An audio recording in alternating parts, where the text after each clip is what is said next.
Good afternoon, students. Safe Nandhi Higher Secondary School, 12th Biology. I am V. Rajendran, your biology teacher. Today we are going to discuss about antibiotic production.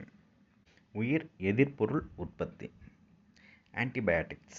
இந்த உயிர் எதிர்ப்பொருள் என்பவை என்னென்னா, அந்த நுண்ணுயிர் micro organisms அதனால் உற்பத்தி செய்யப்படக்கூடிய ஒரு வேதிப்பொருள் தான் என்னது உயிர் எதிர்ப்பொருள். Antibiotics are chemical substances produced by micro organisms which can kill or retard the growth of other disease-causing microbes even in low concentration.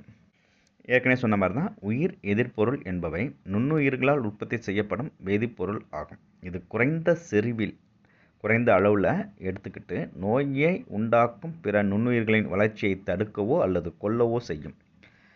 Retarded க்ரோத்னா அதனோட வளர்ச்சியை தடுக்கவோ, கேன் கில் அந்த நோயை உண்டாக்கக்கூடிய வேறு அந்த நுண்ணுயிர்களை கொல்லவோ செய்யக்கூடியது தான் இந்த என்னது ஆன்டிபயோட்டிக்ஸ். ஆன்டிபயோட்டிக்ஸ்ன்றது என்ன நல்லா பார்த்துக்கோங்க, அந்த மைக்ரோ ஆர்கானிசத்துலேருந்து கிடைக்கக்கூடிய வேதிப்பொருள். இந்த வேதிப்பொருள் என்ன செய்யுது, வேறு நோயை உண்டாக்கக்கூடிய இன்னொரு மைக்ரோ ஆர்கானிசத்தை கில் பண்ணவோ அதனுடைய குரோத்தை தடை செய்யக்கூடியதாக இருக்கக்கூடியதான் இருந்தது ஆன்டிபயோட்டிக்ஸ்.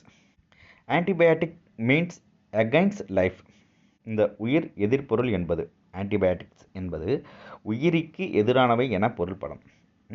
அகைன்ஸ்ட் லைஃப் உயிருக்கு எதிரானவை என்று பொருள்படக்கூடியதான் அது ஆன்டிபயோட்டிக்ஸ். ஆன்டிபயோட்டிக்ஸ்ன்றது என்னது உயிர் எதிர்ப்பொருள் என்பது உயிருக்கு எதிரானவை என்று பொருள்படுகின்றது.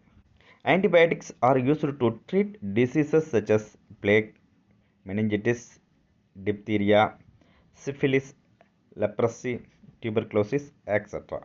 இந்த ஆன்டிபயோட்டிக்ஸ் உயிர் எதிர்ப்பொருளானது எதுக்கு எதிராக பயன்படுதுன்னு பார்த்தோம்னா, பிளேக்கு, மூளைப்படல அலர்ஜி, மெனஞ்சிட்டிஸ்னால் நம்ம பிரெயினுக்கு மேலே இருக்கக்கூடிய அந்த கவரிங் பேர் தான் மெனஞ்சிட்டிஸ்ன்னு சொல்லுவாங்க. அது வந்து 3 லேயர்ஸாக இருக்குது.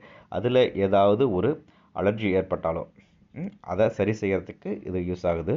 அது மட்டும் இல்லாமல் டிப்தீரியா தொண்டை அடைப்பான்,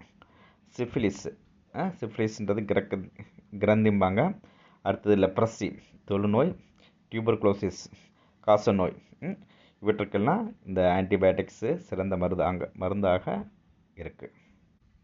செல்மேன் Waksman discovered streptomycin and was the first to use the term antibiotic in 1943. Streptomycin என்ற உயிர் எதிர்ப்பொருளை செல்மேன் என்பவர் கண்டுபிடித்தார். ஸ்ட்ரெப்டோமைசின்ற அந்த உயிர் எதிர்ப்பொருளை செல்மேன் வாக்ஸ்மேன் என்பவர் கண்டுபிடிச்சிருக்காரு.